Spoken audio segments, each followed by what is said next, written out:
नमस्कार दोस्तों, मैं V4EDU यूट्यूब चैनल के माध्यम से आपसे रूबरू हो रहा हूं। दोस्तों, मैंने सुबह एक वीडियो डाला था कि रीनीट हो या ना हो, क्या रहेगा कोर्ट का फैसला, कब शुरू होगी काउंसलिंग, ये सभी बातें अपन ने उस वीडियो में की थी। उस वीडियो के कमेंट्स में कई दोस्तों ने कहा था कि सर आपने अपनी राय आप चेंज कर दी है, कि कहाँ गए हमारे सर जो हमें सपोर्ट करते थे। तो दोस्तों, ये सपोर्ट करने या न करने की बात नहीं है, ये 24 लाख विद्यार्थियों के भविष्य की बात है। अब भी मैं इस समर्थन में हूं कि रीनीट नहीं होना चाहिए। मैंने पहले भी कई तथ्यों को उजागर किया था क्यों ये प्रबल संभावनाएं हैं कि रीनीट नहीं होगा और क्यों नहीं होना चाहिए रीनीट। ये शुरुआत से ही मैं इस समर्थन में रहा हूं कि रीनीट नहीं होना चाहिए। दोस्तों, ऐसा नहीं है कि मैंने अपनी राय चेंज कर दी है, मैंने दोनों पक्षों की बात रखी थी, तो इससे आपको समर्थन में होना चाहिए कि दोनों पक्ष अपनी अपनी जगह सही है, कोई भी पक्ष गलत नहीं है। वो पक्ष भी गलत नहीं है जो रीनीट की मांग उठा रहा है और वो पक्ष भी गलत नहीं है जो रीनीट नहीं चाहता। दोनों पक्ष अपनी अपनी जगह सही है, दोनों की सोच सही है।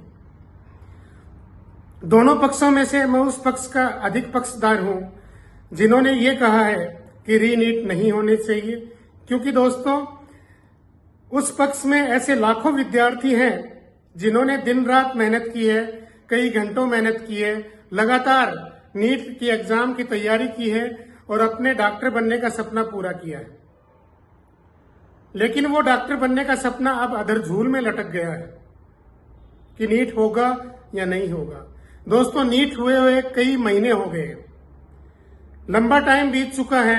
अब छात्र उस मूल धारा में नहीं है, उस तैयारी के फ्लो में नहीं है कि दोबारा रीनीट दे सके। अगर अब रीनीट होता है तो कम समय दिया जाएगा, 1 या 2 महीने में रीनीट आयोजित किया जाएगा कोर्ट के फैसले के बाद। हो सकता है ऐसा हो। तो क्या जो मुख्य धारा में जो नीट का छात्र तैयारी कर रहा था, जिस प्रकार से उसने 5 मई की नीट की एग्जाम दी थी, क्या उसी प्रकार से वो दोबारा एग्जाम दे पाएगा? क्या पॉसिबल हो पाएगा वही मार्क्स लाना? जो ये कह रहे हैं इस एग्जाम में धांधली हुई है, और धांधली हुई है ये मैं भी मानता हूं। कितनी संभावनाएं हैं कि दोबारा एग्जाम होगी उसमें धांधली नहीं होगी? ये कितनी संभावनाएं हैं कि उस एग्जाम में वही दलाल नहीं होंगे जो इस एग्जाम में हैं, जिन्होंने नकल करवाई है, एक प्रचुर मात्रा में नकल करवाई है।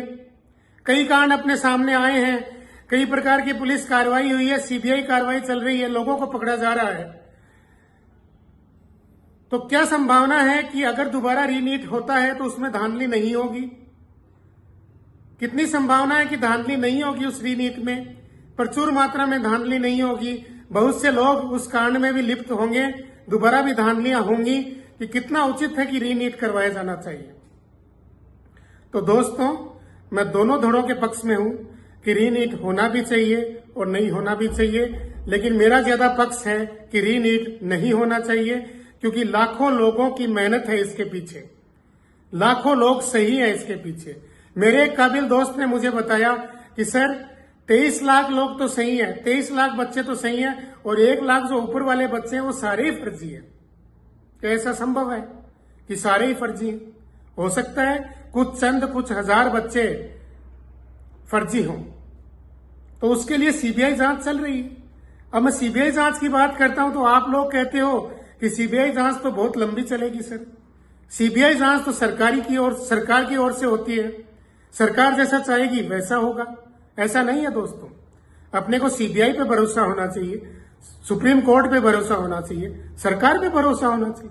कहीं जाके हम सहमत तो होंगे ना किसी चीज पे, तो सरकार पे भरोसा करो या सीबीआई पे भरोसा करो या सुप्रीम कोर्ट पे भरोसा करो, कुछ निर्णय तो अपने पक्ष में आएगा। अब ये देखना यह है कि 6 तारीख को काउंसलिंग स्टार्ट होती है या नहीं होती, उसका रजिस्ट्रेशन आज या कल में आता है या नहीं आता। रजिस्ट्रेशन खुलेंगे तो उस पर सुप्रीम कोर्ट का क्या फैसला आएगा, रीनीट नो रीनीट पे क्या फैसला आएगा, इसके लिए अपने को वेट करना चाहिए, आराम से वेट करना चाहिए। इतने दिन वेट किया है तो कुछ दिन और वेट करते हैं। जो भी कोर्ट का फैसला होगा उसको सम्मान पूर्वक अपन मानेंगे, समझेंगे और आगे बढ़ते रहेंगे। अब तक के लिए इतना ही।